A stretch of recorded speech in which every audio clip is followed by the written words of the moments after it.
أو نعم. إسبانيا.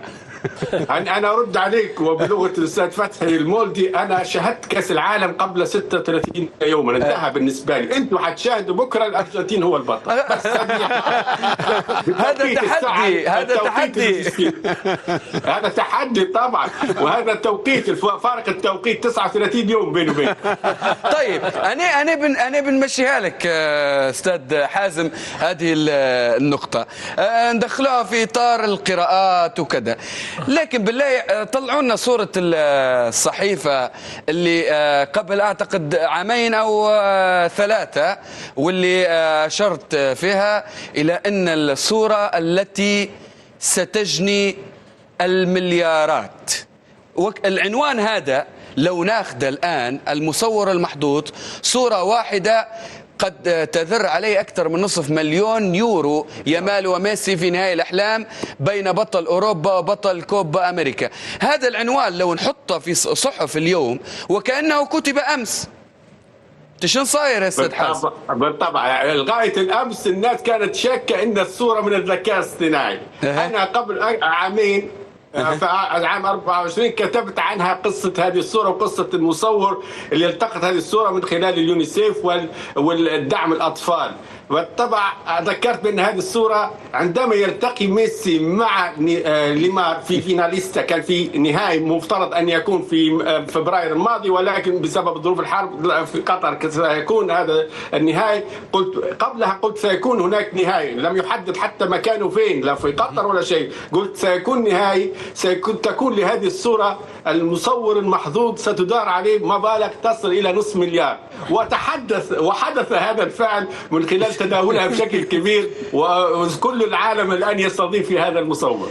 نشرت هذا يوم 11 يوليو 2024. المفروض المصورة ايه رايك يا استاذ فتحي؟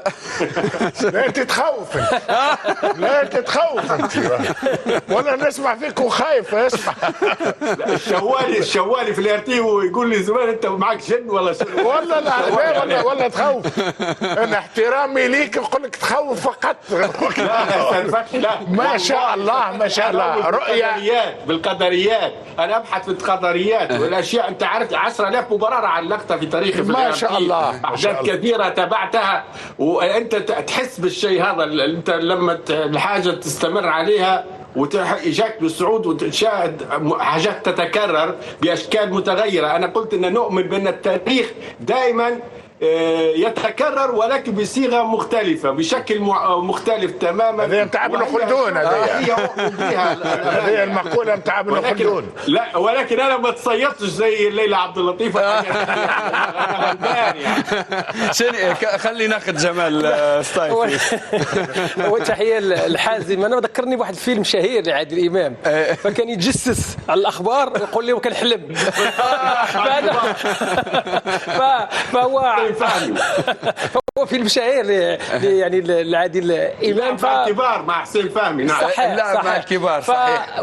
احنا في بعض الاحيان يعني في حياتنا اليوميه مرات تحلم حلم، او الاربعه الكبار تحلم حلم ثم هذاك الحلم يتحقق، ثم تتذكر تقول انا هذا الحلم راه يسبق لي حلمته. هذا هو ما يقع وقيل الحازم الكدي فهو يسبقنا بسنوات. ولكن انا لم احلم يا استاذ جمال، لم احلم تنبأت انت. بنيت على اشياء علميه واشياء تتكرر في هذا الكون. نحن عباره عن في هذا الكون مسيرين، طاقه فيها ايجابيه. انت تراجع وتركز مع التاريخ. انا ذكرت لك اشياء تحدث. انت تو تحسب لي تقول لي مثلا خذ صوره ميسي كان عمره 20 سنه في الصوره التي التقطها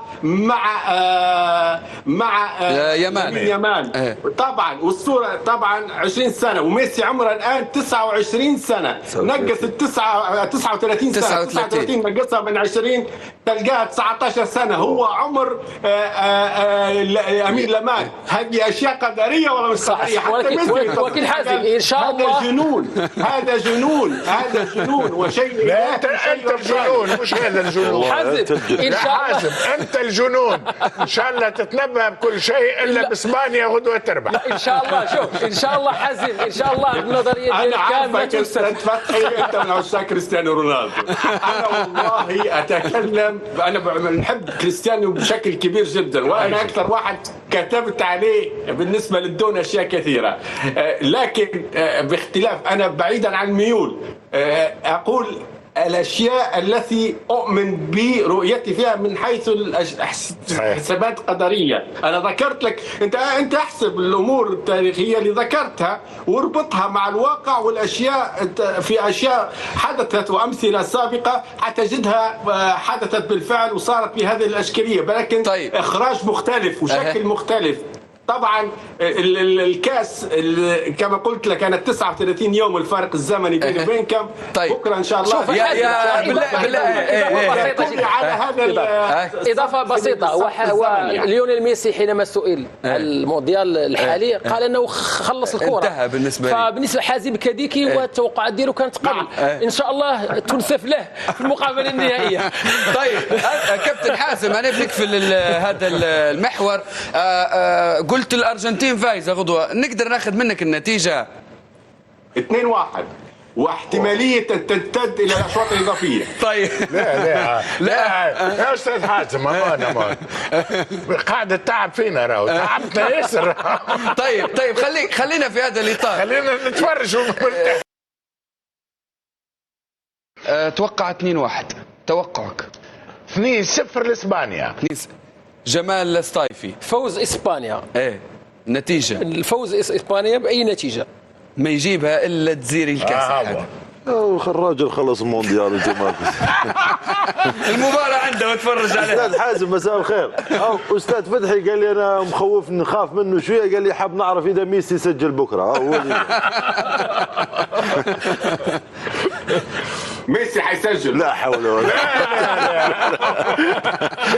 وكيقول بثقة وكيقول بثقة. طيب استاذ حازم، اكيد الحديث شيق وما زلت معنا والله ما عليه. متواصل في الحلقة.